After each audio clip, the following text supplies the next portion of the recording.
तो उसमें एक पॉइंट ये डिस्कस हुआ था कि जो सुपरविजन है वो एक आर्ट और साइंस दोनों है, मतलब ये कि क्रिएटिव नेचर भी है और एक सिस्टमैटिकली वर्क करना भी उसका ज़रूरी है। एक तो ये बहुत अहम पॉइंट था कि हमने कहा जैसे एजुकेशन को हम कहते हैं कि एजुकेशन जो फील्ड है अगर उसको देखा जाए तो अपनी नेचर के लिहाज से वो आर्ट्स भी के शोबों में भी है और वो साइंस के शोबे में भी आती है, क्योंकि वो क्रिएटिव भी है और वो सिस्टमैटिक भी और साइंटिफिक भी है। बिल्कुल उसी तरह सुपरविज़न जो कि एक सब फील्ड है एजुकेशन की ही, एक्चुअली एजुकेशनल मैनेजमेंट की, याद रखिए एजुकेशनल एडमिनिस्ट्रेशन और मैनेजमेंट की, वो भी अपने जो भी मेन फील्ड है उसी की दोनों खुसूसियात रखती है, यानी कि क्रिएटिव भी है और सिस्टमैटिक और साइंटिफिक भी है। और कोई कुछ शेयर करना चाहेगा उस दिन जो जहन? नहीं बेटे, ये किसी और पर्सपेक्टिव से समझाया था।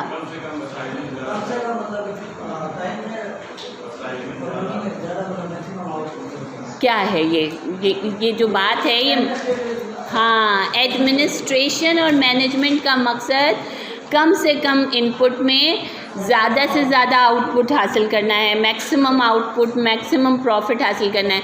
अब उस एडमिनिस्ट्रेशन को चलाने के लिए मुख्तलिफ फंक्शंस किए जाते हैं, जिनमें से one of the function is supervision. इसी तरह प्लानिंग है, इसी तरह कोऑर्डिनेशन है, इसी तरह बजटिंग है, ठीक है ना। इस तरह बहुत से फंक्शन जब एडमिनिस्ट्रेशन में किए जाते हैं तब जाके हम मुमकिन बना पाते हैं कि कोई भी काम कम से कम वसाइल खर्च करके ज़्यादा से ज़्यादा मुनाफे के तौर पर किया जा सके। जी, और कोई? Which should be each and every supervision और सम काइंड ऑफ सुपरविजन?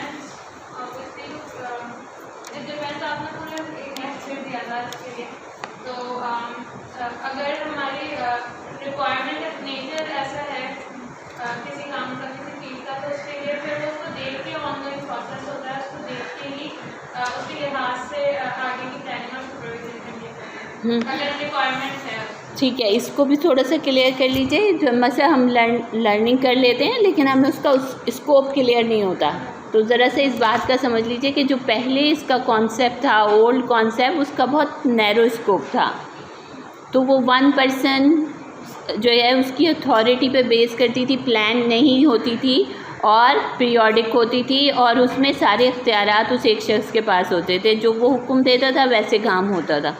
लेकिन न्यू कॉन्सेप्ट ऑफ सुपरविज़न जो कि मॉडर्न है, जो कि इवॉल्व्ड कॉन्सेप्ट ऑफ सुपरविज़न है, वो अपनी नेचर में डेमोक्रेटिक है सेवरल अदर कैरेक्टरिस्टिक्स के अलावा।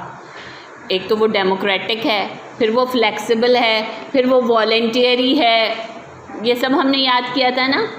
और मैंने ना एक कॉपी पढ़ी, अभी आजकल आप लोगों के पेपर्स चेक कर रही हूँ, तो नई नई जिसे कहते हैं ना इनसाइट्स आती हैं होती हैं मुझे, तो उसमें एक कॉपी में लिखा हुआ था कि वॉलंटियरी है। उस बच्चे ने याद कर लिया था ये बात कि मिस ने बताया कि सुपरविज़न वॉलंटियरी होती है, वॉलंटरी सर्विस है। तो उसके आगे उसने उसकी वजाहत की कि इसमें तनख्वाह नहीं मिलती, पैसे नहीं मिलते। तो वॉलंटियरी, मुझे बहुत अपने ऊपर अफसोस हुआ उस वक्त कि मैंने इसको क्लैरिफाई नहीं किया उस क्लास में, और मैंने ये समझा कि वॉलंटियर होना सिर्फ ये बात नहीं है कि आप जो हैं आपको तनख्वाह नहीं मिलती।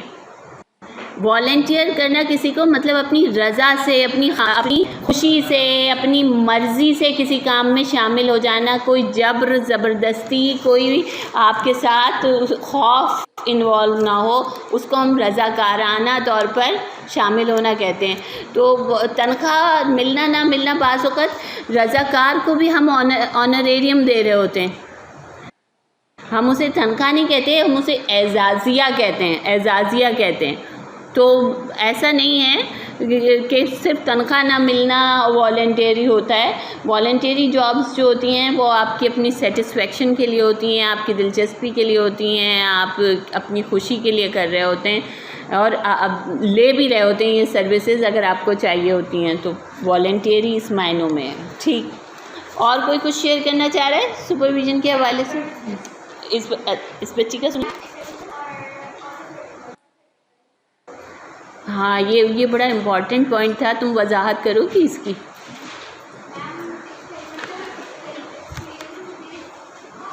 Good good. सेल्फ क्रिटिकल, हाँ हाँ, यानी कि प्रोसेस के अंदर इनबिल्ट होना चाहिए ये सिस्टम कि सुपरविज़न सिर्फ दूसरों की निगरानी ना करिए, बल्कि जो सुपरविज़न का प्रोसेस हो रहा है खुद अपने आप को भी क्रिटिकली एनालाइज करें कि इसको कैसे बेहतर किया जा सकता था, इसको कैसे बेहतर किया जा सकता था। तो ऑटो क्रिटिकल इसलिए लगाया, सेल्फ क्रिटिकल नहीं लगाया है। ऑटो क्रिटिकल मकसद ऑटो पे शिफ्ट हो गया कि ऑटोमेटिकली जब हम सुपरविज़न करेंगे तो वो खुद ब खुद अपने लिए भी क्रिटिकल होगी, सेल्फ के लिए भी, कि ये सुपरविज़न इससे बेहतर हो सकती थी, इसका कोई और तरीका हो सकता था। तो ये एक बहुत अहम था पॉइंट। जी, और किसी के जहन में कुछ है? जी,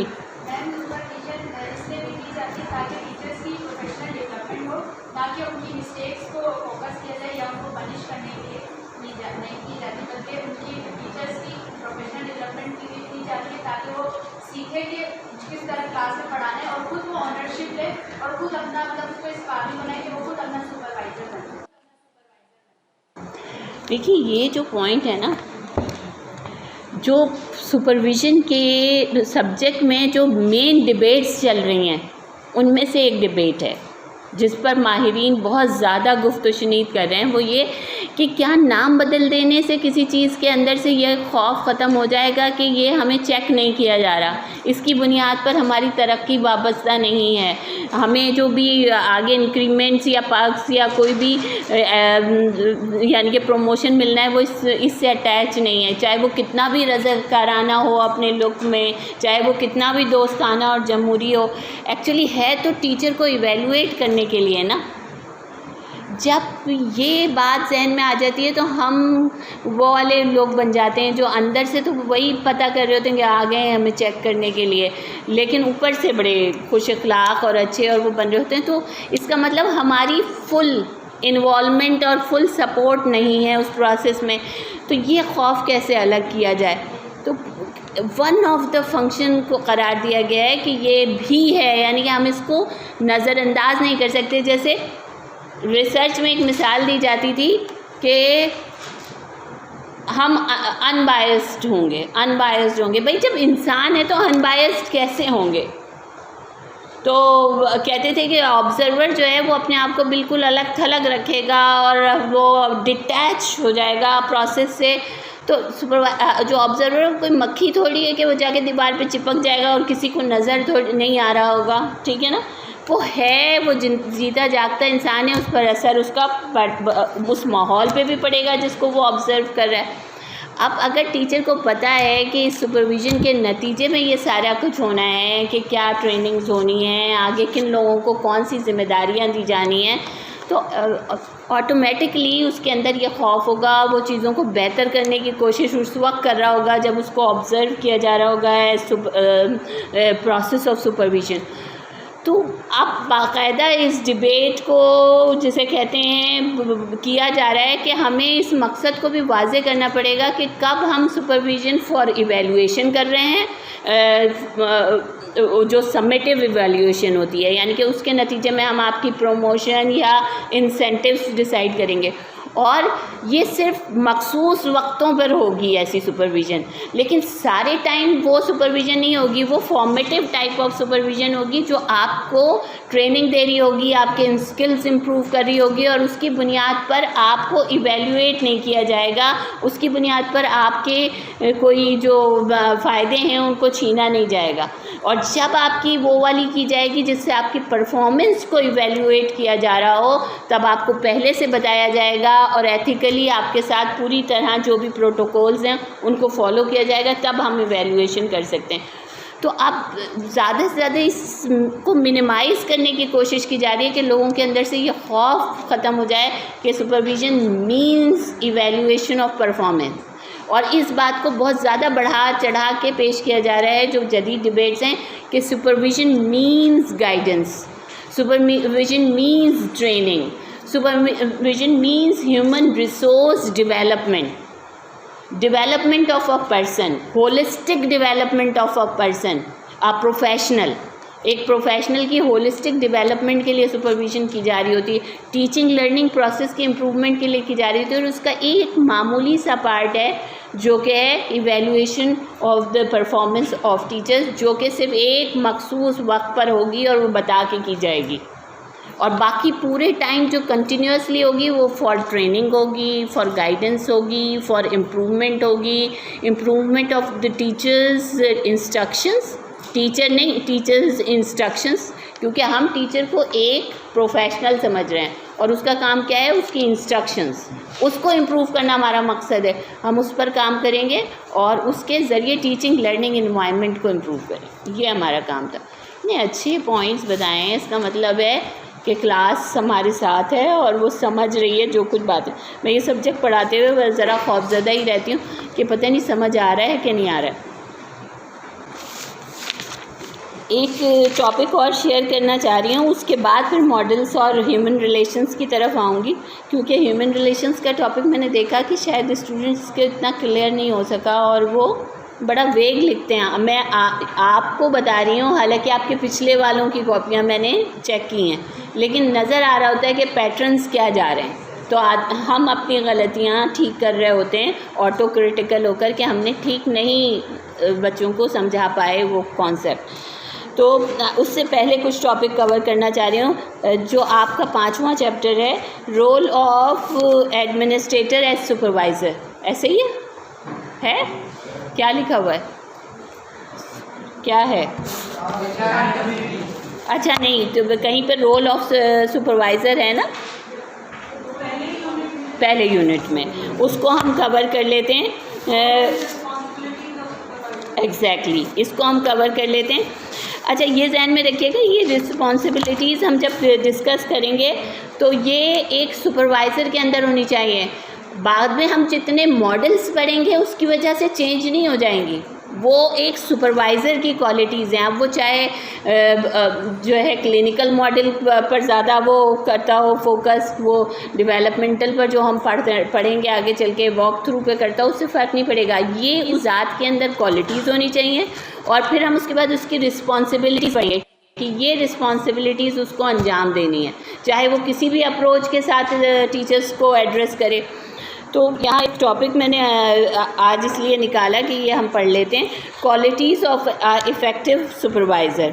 Various attempts has been made by researchers to prepare the list of professional qualities of a supervisor and administrator. बहुत अरसे से ये काम जारी है, लीडरशिप के दायरे में भी जारी है, मैनेजमेंट और एडमिनिस्ट्रेशन की फील्ड में भी हो रहा है कि हम लिस्ट बनाने की कोशिश करते हैं कि इन सब ये जो लीडर्स हैं, ये जो मैनेजर्स हैं, ये एडमिनिस्ट्रेटर्स हैं और सुपरवाइजर्स हैं, इनकी क्वालिटीज़ होनी क्या चाहिए। तो ये लिस्ट कभी भी यूनिफॉर्म नहीं हो सकी कि सारी दुनिया में एक जैसी हो। ये लिस्ट कभी सैचुरेट नहीं हो सकी। लफ्ज़ सैचुरेट समझते हैं, यानी कि बस अब इसके बाद कोई और पॉइंट नहीं आ सकता। हर एक इसको अपने अपने नुक्ते नज़र से देख रहा होता है, और फिर जैसे जैसे ऑर्गेनाइजेशन और काम की नौइयत बदलती है, वहाँ क्वालिटीज़ भी वेरी करती चली जाती हैं, लेकिन कुछ जनरल क्वालिटीज़ होती हैं। तो यहाँ लिखा हुआ है कि Before discussing some of the personal qualities, the supervisor of primary education must have, यहाँ पे ये किताब प्राइमरी एजुकेशन के रेफरेंस में लिखी गई है, it should be stressed that the qualities are not the product of seniority or teaching experience in the school, but they have to be consciously cultivated।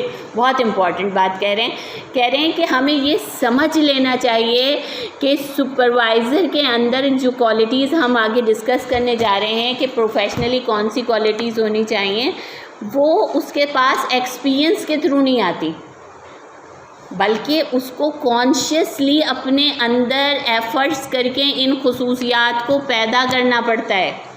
ये नहीं होगा कि अब मैं सुपरवाइज़र लग गया और अब मैं मेरे पास ये सारी क्वालिटीज़ हैं, इसकी बिना पर मुझे लगाया गया है, या मैं जैसे जैसे एक्सपीरियंस होता जाएगा मेरे पास आते लोग 25-25 साल सुपरविज़न करते हैं और उनके अंदर ये वाली क्वालिटीज़ पैदा नहीं हो पाती।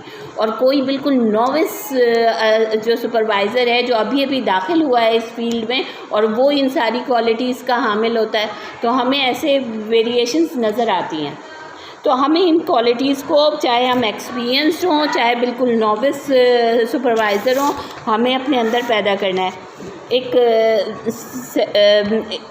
स्कॉलर के तहत उन्होंने ली हैं कुछ क्वालिटीज़, आप मुख्तलिफ बुक्स में दूसरी हो सकती हैं। कहते हैं अगर नेचुरली हम देखें कि इंटेंशनली कौन सी क्वालिटीज़ पैदा करनी चाहिए एक सुपरवाइज़र्स को, तो सबसे उसमें पहली क्वालिटी है अप्रोचेबिलिटी। क्या है? अप्रोचेबिलिटी। अब उर्दू तर्जुमा अप्रोचेबिलिटी का कोई करना चाहेगा? एग्जैक्टली, शाबाश। रसाई हो लोगों उस तक लोगों की, यानी कि जैसे हम कहते हैं ना, अक्सर हम लीडर्स को कहते हैं मेरी तो ओपन डोर पॉलिसी है, जिसका दिल चाहे आ जाए और मिल ले, मैंने तो कोई टाइम मुकर्रर नहीं किए हुए, मेरे से तो कोई अपॉइंटमेंट लेना नहीं पड़ता। लेकिन जब हम उनसे मिलते हैं तो हमें पता चलता है कि ये ओपन डोर पॉलिसी नहीं है। ये अपनी बात करते हुए भी 10 दफ़ा सोच रहे होते हैं कि मुझे ये बात करनी चाहिए या नहीं, या इस आदमी को टाइम देना चाहिए या नहीं। तो बात चीज़ें सिर्फ कह देने से या उसके लिए एक आउटलुक पैदा कर लेने से नहीं बन जाती, वो अपनी नेचर के अंदर है। रसाई सिर्फ ये नहीं है कि आप उसको फ़िज़िकली छू सकते हो, वो आपकी गुफ्तगू मुँह दर मुँह सुन सकता हो। रसाई ये है कि वो आपकी बात को अहमियत दे रहा है, वो आपकी ज़ात को अहमियत दे रहा है। जब आपको ज़रूरत होती है उसके पास आपके लिए वक्त होता है, जितना वक्त आपको चाहिए आप सेटिस्फाई होते हैं कि वो जितना उसने वक्त आपको दिया उसकी क्वालिटी आपको लग रहा होता है कि मुझे यही क्वालिटी मदद की चाहिए थी। तब आप कहते हैं कि ये वो शख्स है जिस तक मेरी रसाई है, ये अप्रोचेबल है। अब जिस वक्त मुझे मुश्किल हो और उस वक्त मैं सुपरवाइज़र का दरवाज़ा खटखटाऊँ तो वो मुझे कहे आप मेरे सेक्रेटरी से टाइम ले लें, और उसका सेक्रेटरी बताए कि सर के पास तो 2 हफ्ते तक टाइम नहीं है, फिर आप आइएगा। तो ये कहाँ से अप्रोचेबल हो गया वो शख्स?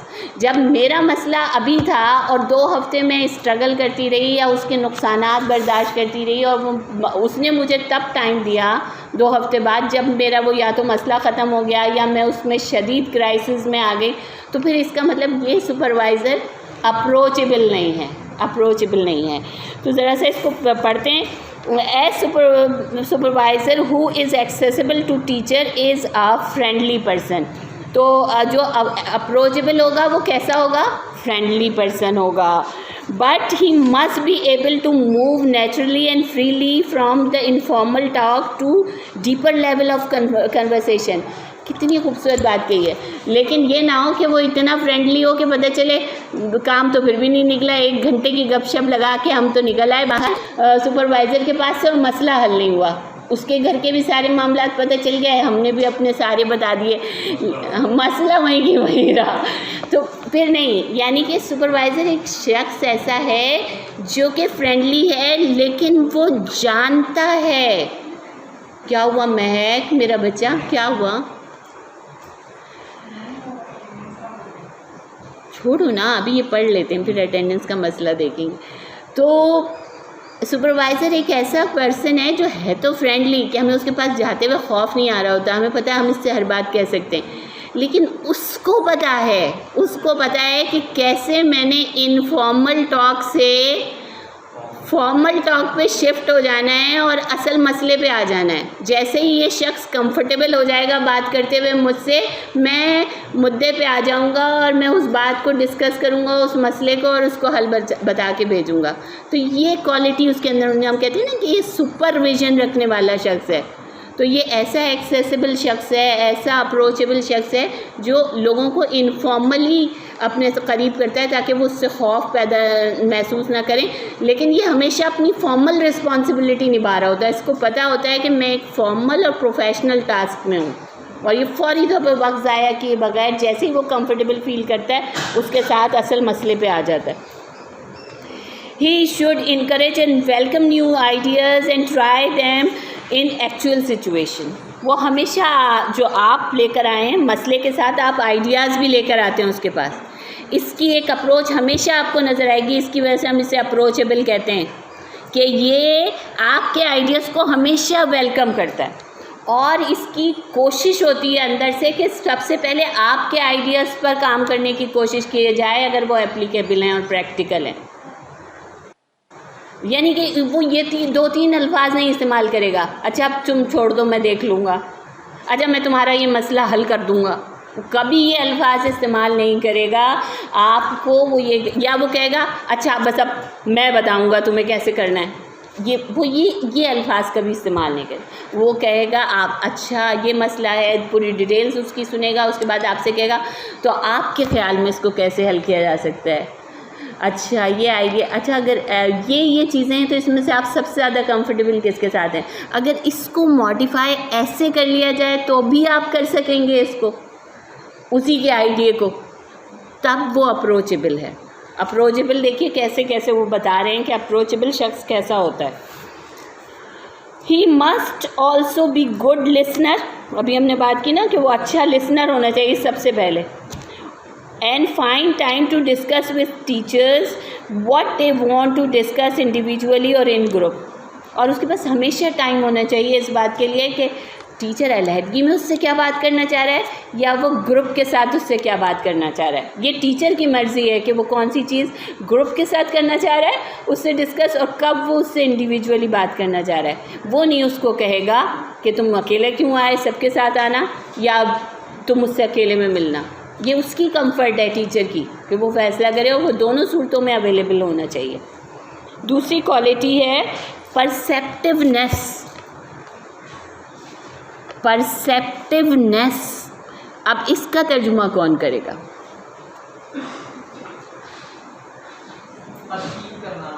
हाँ, ये तो अंग्रेज़ी में ही हमने उसका असल वर्ड बता दिया।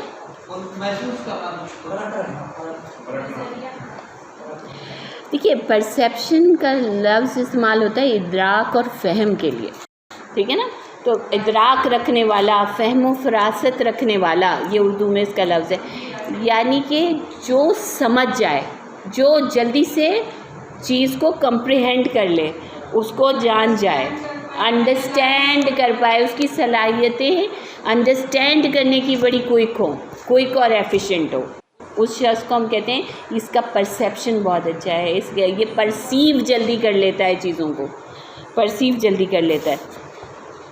हम सीखते कैसे? अपने फ़हम से सीखते हैं, अपने इदराक से सीखते हैं। और फ़हम और इदराक हमारी इन 5 हिस्सों को जब हम यूज़ करते हैं ना और अपने दिमाग को उसके साथ इंटरेक्ट करते हैं, तो फिर फ़हम और इदराक की सलाहियत हमारे अंदर पैदा हो जाती है, जिसे हम कह रहे हैं परसेप्टिवनेस, ठीक है।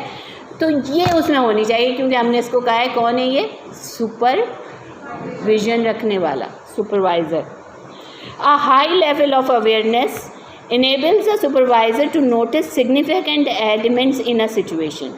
अगर ये जो है ऐसी आगाही रखता होगा जिसका लेवल दूसरों से ऊपर होगा, यानी कि इसका इल्म, इसकी अवेयरनेस, इसकी मालूमात दूसरों से ज़्यादा होगी, तो ये किसी भी सिचुएशन में से वो एलिमेंट्स भी देख सक रहा होगा जो एक आम आदमी को नज़र नहीं आ रहे होते। कोई भी सिचुएशन जो क्रिएट हो रही होती है उसमें हमें तो बात चीज़ें ये नज़र आ रही होती हैं कि कुछ मैस क्रिएट हो गया, गुस्सा बहुत है, ये वो बहुत जल्दी से तय में पहुंच जाता है कि मसला क्या है, मफाद किसके वाबस्ता हैं, कौन क्रिएट करना चाह रहा है, किसको इस वक्त हेल्प की ज़रूरत है, किसको इससे बाहर निकालने की ज़रूरत है। तो वो एक डिफरेंट तरीके से उस सिचुएशन को एनालाइज कर रहा होता है जो कि आम आदमी नहीं कर पाता। तो कहते हैं कि इसकी अवेयरनेस का जो लेवल है वो हाई होने की वजह से ये वो एलिमेंट आइडेंटिफाई कर रहा होता है सिचुएशन के अंदर जो दूसरों को नज़र नहीं आ रहे होते। In material and in behaviours of other and even in his own actions. सिर्फ सिचुएशन नहीं, अभी कोई हालात यहाँ क्रिएट हो जाएं और उसको हैंडल करने की बात नहीं है, बल्कि किस किस चीज़ में वो एलिमेंट्स देख सकता है, इन मटेरियल जो चीज़ें मौजूद हैं, हमें नहीं पता लगेगा कि इसको ऐसे यूटिलाइज़ कर सकें, लेकिन सुपरवाइज़र हमसे जल्दी इस बात का फ़ैसला करेगा कि ये चीज़ें जो हमारे पास पड़ी हैं ये इस मकसद के लिए भी इस्तेमाल हो सकती हैं, या हमारे पास जो मटेरियल है हम उसको कैसे कैसे इस्तेमाल कर सकते हैं। फिर है इन बिहेवियर, लोग जब आपसे मिलने आ रहे हैं, अगर कोल्ड रिस्पांस दे रहे हैं या किसी से आप बात कर रहे हैं तो वो आपसे छुप रहा है या उसके लहजे में कोई तलखी है, वो बहुत जल्दी इन चीज़ों को महसूस करेगा, तो उसे पता चल जाएगा कि कोई मसला है पीछे। और इसके अलावा वो अपने बारे में भी बहुत ज़्यादा अवेयर होगा, ख़ुद के बारे में भी। और ख़ुद के बारे में अवेयर होना मतलब अपनी वीकनेसेस, अपनी स्ट्रेंथ्स। हमेशा हम कोशिश करेगा कि जो स्ट्रेंथ्स हैं उनके ऊपर बिल्ड करे चीज़ों को, और वीकनेसेस जो हैं उनको सामने आने ही ना दे। यानी कि जब वो उन वीकनेसेस पे खड़े होकर खेलेगा तो फिर उसका लेवल एक बहुत नीचे का रह जाएगा। तो हमेशा कोई भी इंसान परफेक्ट नहीं होता, उसके पास कुछ स्ट्रेंथ्स होती हैं और कुछ वीकनेसेस होती हैं। हर इंसान जो एक्सेल करता है, तरक्की करता है, वो हमेशा अपनी खूबियों के ऊपर बिल्ड करता है। कमज़ोरियों को आप सिर्फ एक हद तक, जिसे कहते हैं गुजारे लायक, उनको जो है ठीक कर सकते हैं। कमज़ोरियों के ऊपर आप अपनी कामयाबियों की बुनियाद नहीं रख सकते। तो सुपरवाइज़र सेल्फ अवेयर बहुत अच्छा होता है कि मैं कैसे मसलों को हल कर सकता हूँ, और उसे अपनी क्वालिटीज़, एबिलिटीज़ का बहुत अच्छा पता होता है। तो हमने कहा ओवरऑल परसेप्टिवनेस उसकी बहुत अच्छी है। Without awareness of what is and what ought to be, the supervisor will be enable to help teachers work productively. तो कह रहे हैं कि अगर ये परसेप्टिवनेस की खुसूसियत उसके अंदर नहीं होगी, यानी कि वो जाने के क्या हो रहा है और वो ये जाने के क्या होना चाहिए, तब तक वो नहीं ये वाला काम ठीक से कर सकता सुपरविजन। उसे ये दो बातें बहुत क्विकली पता होने चाहिए, हो क्या रहा है और इस सिचुएशन को कैसे हैंडल करना चाहिए। बस यही दो सवाल उसके दिमाग में हर वक्त होते हैं, क्या हो रहा है और कैसे इसको हैंडल करना चाहिए। और ये कभी भी मुमकिन नहीं है जब तक वो अपने इल्म, अपनी मालूमात, अपने इदराक, अपने फ़हम को शार्प, रिफाइन नहीं करेगा। Perceptiveness also implies sensitivity to other people. जो लोग परसीव अच्छा करते हैं ना, वो लोगों के बारे में सेंसिटिव भी ज़्यादा होते हैं। बहुत से ऐसे लोगों को पता ही नहीं चलता कि आप पर क्या गुजर रही है। बहुत सारे लोग बहुत जल्दी इदराक इस बात का कर लेते हैं कि सामने वाला ठीक नहीं है, या सामने वाला जो कह रहा है वो पूरे दिल से नहीं कह रहा, करना नहीं चाह रहा। तो बहुत कुछ कहा नहीं जाता, बहुत कुछ महसूस किया जाता है। तो perceptiveness is something which we can feel inside without saying anything, ठीक है ना। तो उसको यहाँ पे ये बात कह रहे हैं कि perceptiveness also employs sensitivity to other people, their needs and purpose, giving them respect and finding something worthwhile in their work. Perceptiveness दूसरों के बारे में जो आपके अंदर सेंसिटिविटी पैदा करती है, एक्चुअली ये सेंसिटिविटी आपसे क्या करवा रही होती है, उनकी रिस्पेक्ट करना सिखा रही होती है आपको। आप टीचर को इतना हम्बल होकर मिलते हैं और उसकी रिस्पेक्ट करते हैं कि वो आपके साथ काम करने में और वो वॉलंटियर कोऑर्डिनेशन, सुपरविज़न का, सुपरवाइज़र और सुपरवाइजी का डेवलप करने में बिल्कुल नहीं झिझक महसूस करता, और आप उसके काम में वर्क तलाश करने की कोशिश करते हैं। हमारे यहाँ बहुत ज़्यादा एक रुझान है कि हम लोगों को बताते रहते हैं कि तुम्हारे में ये कमी है, ये तुम्हारे में ये फॉल्ट है, तुम तो ये ठीक नहीं कर पाते, तुम्हारी पर्सनैलिटी में ये मसला है। ये हम बड़ा अच्छा बता लेते हैं, लेकिन ये हमें पता भी होता है कि इसके अंदर ये क्वालिटीज़ हैं, ये अच्छा कर। हमारी ज़बान जो है ना, उसको फालिज हुआ जा रहा होता है, हम मुंह से नहीं निकालते, जैसे पता नहीं हमारे पैसे जा रहे हैं, क्या हो रहा है अगर हम उसकी जो अच्छाई है उसकी तारीफ़ कर देंगे। ऐसे कंजूस हम लोग हैं अपनी ज़िंदगियों में इस मामले में। तो ह्यूमन रिलेशंस आप पढ़ेंगे और मैनेजमेंट की टैक्टिक्स, उसमें सबसे पहले इस बात को अहमियत दी जाती है कि सामने वाले को उसकी वर्थ का एहसास दिलाया जाए फिर देखिए वो आपके साथ कितना लॉयल, कितना फ्रेंडली, कितना वो जान भी देने को तैयार हो जाएगा आपके लिए। आप उसकी वर्थ का तो ज़िक्र करें। हर इंसान को अपनी तारीफ़ सुनना अच्छा लगता है, खुशामद नहीं कह रही। अगर आप उसकी रियल खूबी की जो उसके अंदर है उसका उसको एहसास दिला रहे हैं तो आप एक नेकी का काम कर रहे हैं और उसको मदद कर रहे हैं, अप्रिशिएट कर रहे हैं। तो कह रहे हैं कि ये सेंसिटिवनेस आपके अंदर टीचर्स के लिए ये सारी चीज़ पैदा करेगी, रिस्पेक्ट और कोई चीज़ उनके काम में अच्छी तलाश करना। वरना तो हमें वही ओल्ड कॉन्सेप्ट ऑफ सुपरविज़न याद आ जाएगा कि वो तो जाता ही क्लासरूम में इसलिए था कि वो फॉल्ट ढूंढ सके, वो तो इंस्पेक्ट करने जाता था, वो तो पुलिसिंग करने जाता था और फिर वो कॉन्फिडेंशियल रिपोर्ट सबमिट कराता था, ठीक है ना। अब तो ये शख्स आपको आपकी खूबियों की तारीफ़ कर रहा है ताकि आपको इम्प्रूव कर सके। जो आपकी तारीफ़ करेगा आपको वही तो अपना लगेगा। अच्छा, फिर क्या कह रहे हैं ये, It's also enable the supervisor to anticipate responses and to have foresights of how events and action may look to other. Supervisor जो है वो एंटिसिपेट करता है कि सामने वाला मैं ये कहूँगा तो रिस्पॉन्स क्या देगा। यानी कि आप अगर इस हद तक क्रिटिकल हों, आप सोचिए ये लेवल क्या है कॉग्निशन का। कॉग्निशन का क्या लेवल है ये कि आप अपनी बात कहने से पहले आपको पता हो कि इसका रिस्पॉन्स क्या आएगा। हम हमेशा ये कहते हैं कि एक्सपीरियंस टीचर और एक नए टीचर में क्या फ़र्क होता है। नया टीचर कुछ भी कर जाता है, उसे बाद में पता चलता है कि ये प्रोडक्टिव हुआ या नहीं हुआ, इससे फ़ायदा हुआ या नहीं हुआ, डिस्टर्बेंस क्रिएट हो गई, उसके हाथ में कुछ नहीं होता। या तो बहुत अच्छा हो जाएगा या टोटल मैस हो जाएगा। एक्सपीरियंस टीचर कैलकुलेटेड होता है, उसे पता होता है मैं ये करूँगा रिस्पॉन्स ये आएगा, अगर मैंने ये कराया तो इसके नतीजे में ये होगा, इसकी इम्प्लीकेशंस ये हैं, ये कॉम्प्लिकेशंस होंगी। ये फ़र्क है। जब चीज़ें दुनिया की सबसे बड़ी अनसर्टिनिटी पता है, सबसे बड़ा खौफ क्या है? अनसर्टिनिटी। सबसे बड़ा दुनिया का खौफ सांप के कांटे से ज़्यादा, स्टेज पे खड़े होने से ज़्यादा खौफ किस बात का है? अनसर्टिनिटी का। अगर आपको ये ना पता हो कि अब क्या होना है, अब क्या हो जाएगा, ये दुनिया का सबसे बड़ा खौफ है। हम जब साइंसेस डेवलप करते हैं, उलूम डेवलप करते हैं, तो उसका मकसद ये होता है कि हम जान जाएं, हम उनको अपने मकसद से, अपनी मर्ज़ी से इस्तेमाल कर पाएँ। सिर्फ ये मकसद होता है। हम कुछ उलूम को डिग्री में नहीं लाते, रेगुलर उलूम की, आला दर्जे की क्यों नहीं लाते? उनके आंसर्स, उनके आउटकम्स जो हैं वो अनप्रेडिक्टेबल होते हैं। अगर इल्म नजूम वाला की बात सही नहीं होगी तो वो कोई रिस्पॉन्सिबिलिटी तो नहीं लेगा, वो कहेगा भाई हो सकता है, कुदरत का मामला था। इल्मुल आदाद वाला भी यही कह सकता है, और भी लोग, ये पीर साहब भी ये कह सकते हैं कि भाई अब क्या करें, तुम्हारी किस्मत ही थी बुरी थी तो मैं क्या कर सकता था, मैंने तो पूरा वजीफ़ा पढ़ा, ठीक है ना, हो सकता है ना ऐसा।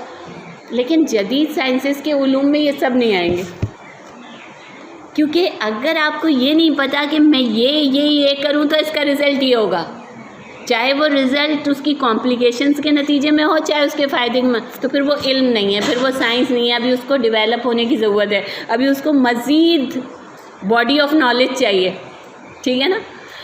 तो सुपरवाइज़र एक एक्सपीरियंस्ड होना और एक आम सुपरवाइज़र, मैच्योर सुपरवाइज़र में फ़र्क ये है कि सुपरवाइज़र को ये तक पता होता है कि अगर मैंने ये कहा और ये किया तो सामने वाले का रिस्पॉन्स क्या होगा, रिएक्शन क्या होगा, इसके नतीजे में क्या सिचुएशन डेवलप होगी। ये सब क्या है? परसेप्टिवनेस। हम ये लफ्ज़ बड़े आम से इस्तेमाल कर लेते हैं, लेकिन ये बड़ा इम्पॉर्टेंट, बड़ा डीप लफ्ज़ है। तो फोरसाइट रखना, तो हम कह रहे हैं finally it helps the supervisor to identify maladjusted teachers and their needs for assistance. ये बहुत जल्दी से आइडेंटिफाई कर लेता है अपने परसेप्टिवनेस की वजह से कि कौन से टीचर्स हैं जो मेल एडजस्टेड हैं, अदम मुताबिकत का शिकार हैं। बाज़ औक़ात लोग दिखा नहीं रहे होते, ऊपर से तो बड़ा कंफर्टेबली फील करा रहे होते हैं, नौकरी की बात होती है आपकी, और ज़रा आपने डिस्कम्फर्ट दिखाई तो आपकी नौकरी ख़तरे में आ सकती है। तो लोग दिखा रहे होते हैं, लेकिन वो बड़ी जल्दी उन लोगों को आइडेंटिफाई कर लेता है कि ये मेल एडजस्टेड लोग हैं कौन से। वो चाहे उनकी सलाहियतों की कमी हो, चाहे वो हालात, चाहे इर्द गिर्द के लोग उनके साथ क्या कर रहे हों, चाहे जो रिस्पॉन्सिबिलिटी उनको दे दी गई है वो उनके मिजाज के मुताबिक ना हो, कोई भी वजह हो सकती है। मेल एडजस्टेड लोगों को जल्दी से आइडेंटिफाई कर लेता है अपने परसेप्टिवनेस की वजह से, और उनके प्रॉब्लम्स का उसे बहुत अच्छी तरह से और उनकी नीड्स का अंदाज़ा हो जाता है, जिसकी बिना पर वो असिस्टेंस का प्लान बनाता है। क्योंकि supervision is assistance, supervision is help, supervision is, ठीक है ना। आगे देखते हैं, तीसरा है एस्पिरेशन एंड फेथ। अब ये लफ्ज़ कौन बताएगा मुझे? Aspiration and faith. एस्पिरेशन की स्पेलिंग है ASPIRATION,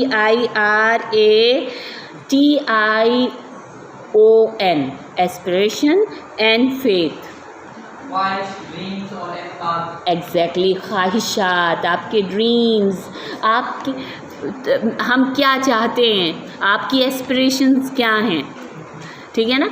आप किसी से पूछें अगर तुम पढ़ लिख जाओगे तो फिर तुम क्या करो, अब जो वो बताएगा ये उसकी एस्पिरेशंस होंगी, ठीक है ना।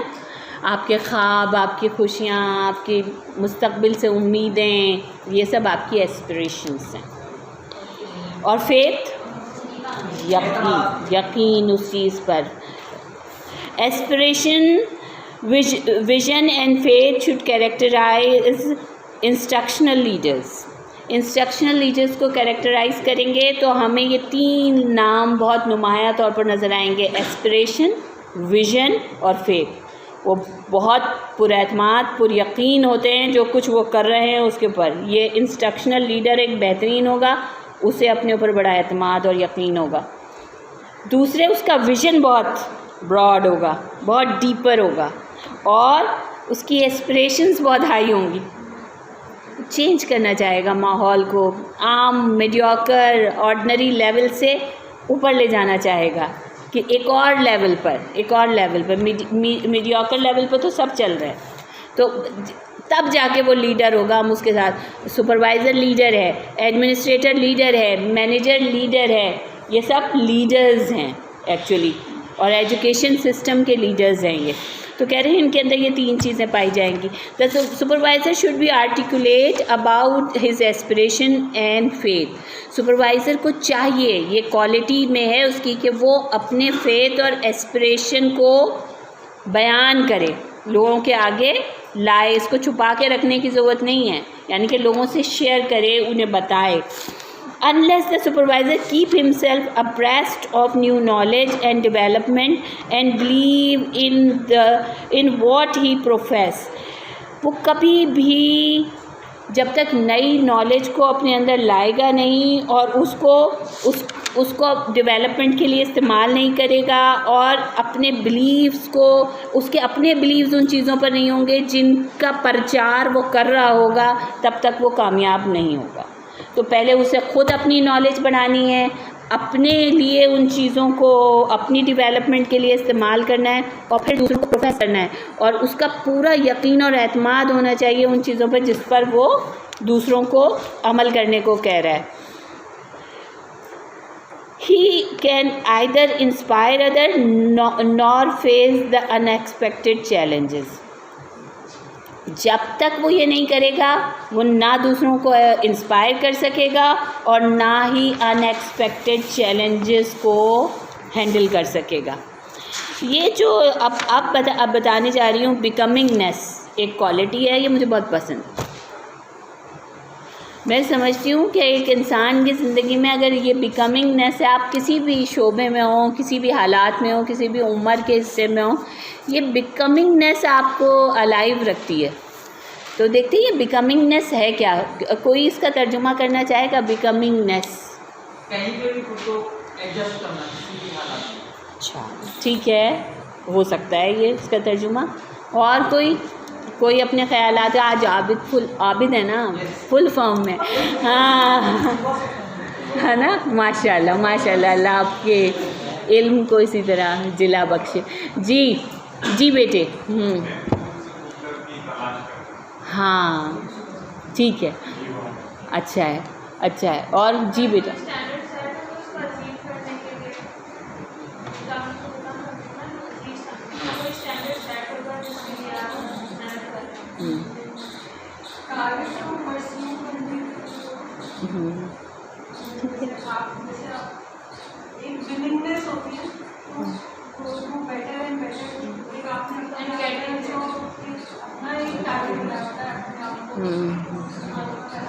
अच्छा देखो, बिकमिंगनेस ना, यानी कि अभी बनने का अमल, मुकम्मल होने का अमल जारी है, मुकम्मल हुआ नहीं।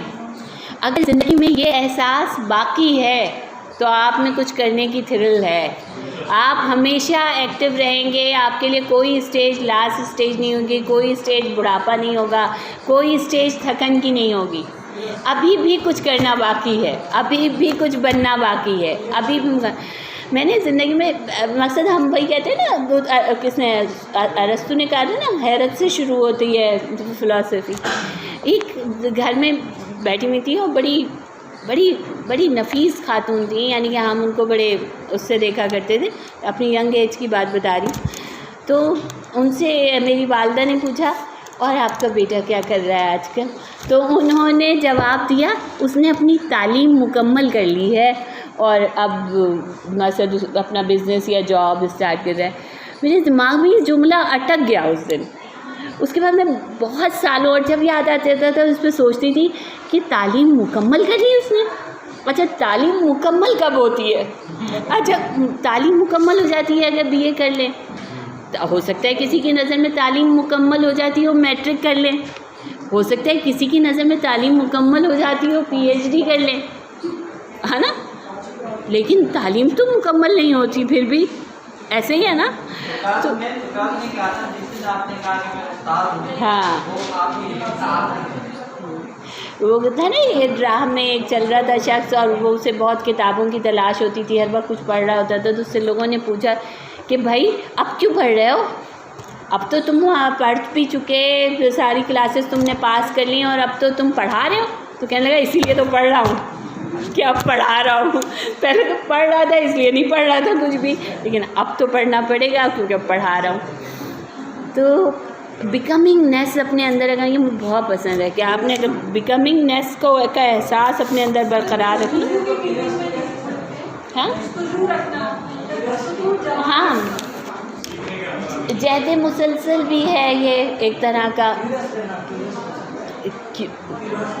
हाँ, लेकिन उसमें बिकमिंगनेस नहीं हो सकता है कोई शख्स बहुत क्यूरियस हो।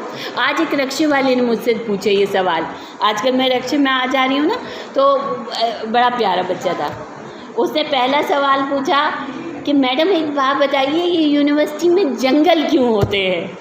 कितना खूबसूरत सवाल था। यूनिवर्सिटी में जंगल क्यों होते हैं? अच्छा, फिर उसने कहा ये यूनिवर्सिटी इतनी बड़ी क्यों होती है? फिर उसने तीसरा सवाल किया। अब आप ये सोचिए कि मेरे लिए भी ये बिकमिंगनेस का अमल था कि मैं सोच रही थी कि वाकई जंगल क्यों होते हैं, यानी कि बाहर वाले का परसेप्शन ये है कि यहाँ जंगल होते हैं। फिर कहने लगा कि ये सब फ्री होते हैं क्या जो पढ़ने आए? मैंने कहा क्यों बेटा, सवाल नहीं समझ आया मुझे उसका। जो बच्चे जो घूम फिर रहे थे कुछ कैंटीन के पास, कोई इधर उधर, तो कहने लगा ये सब फ्री होते हैं क्या? तो मैंने कहा नहीं, क्या मतलब है तुम्हारी बात का? तो कहने लगा कि ये सब घूमते फिरते रहते हैं, पढ़ते कब हैं? पढ़ते कब हैं? तो मैंने कहा वो तुम्हें दिख नहीं रहे जो पढ़ते हैं, इतने ही बहुत सारे क्लासों में पढ़ रहे हैं। तो मैंने कहा इतने बड़े बड़ों को कोई डांट सकता है? जिसका दिल चाहेगा वो पढ़ेगा, जिसका दिल नहीं चाहेगा वो नहीं पढ़ेगा। अब ये जवाब था उसके लिए। और जंगल का जवाब ये था कि यूनिवर्सिटी बहुत बड़ी होती है, बहुत शोबे होते हैं और उसके साथ ज़मीनें बहुत होती हैं और ज़मीनों पे सब्ज़ा खुद भी उग जाता है और उसको अच्छा लगने के लिए उगाया भी जाता है और वो मिल के आपको जंगल का लुक दे रहा है। ऐसा तो यूनिवर्सिटी ऐसे ही होती है बेटे, बहुत बड़ी होती है। अरे ये कनीज़ फातिमा वाले गेट से इंटर हुई और रोज़ का ही रास्ता है वो, वहाँ से आई तो वो सारा कटिंग करके डाला हुआ है उन्होंने सारा प्लांट्स को, और फिर जहाँ से गुज़रो सब्ज़ा से ही सब्ज़ा है, यही तो एक अच्छी बात है। खैर, तो हम कह रहे हैं बिकमिंगनेस, एक बहुत खूबसूरत बात कर रहे हैं, the concept of continuous growth. Time हो गया, पीछे से बात, ये जुमला पूरा कर ले। The concept of continuous growth in is Germain. अब ये लफ्ज़ है, यानी कि उसके जैसे जर्मिनेशन होती है ना प्लांट की, एक बीज से पौधा निकलता है, बीज से पौधा निकलने का अमल आप लोगों ने देखा है, बच्चों को सिखाया जाता है पहली साइंस के तजुर्बे टू सुपरविजन। कह रहे हैं कि ये कंटिन्यूस ग्रोथ का अमल, ये इसके उसमें शामिल है, ख़मीर में। एग्जैक्ट वर्ड आप इसके लिए ख़मीर समझ लें कि सुपरविज़न के ख़मीर में शामिल है ये लफ्ज़ के continuous growth. Teachers, supervisor, headmasters and educational administrators are all in the process of growing, और what Gordon Allport calls becoming, constantly striving to become better। यानी कि सब हेड मास्टर्स हों, टीचर्स हों, एडमिनिस्ट्रेटर्स हों, सारे इस प्रोसेस का हिस्सा हैं कि हर एक बनने के अमल में है, तश्कील पाने के अमल के अंदर है।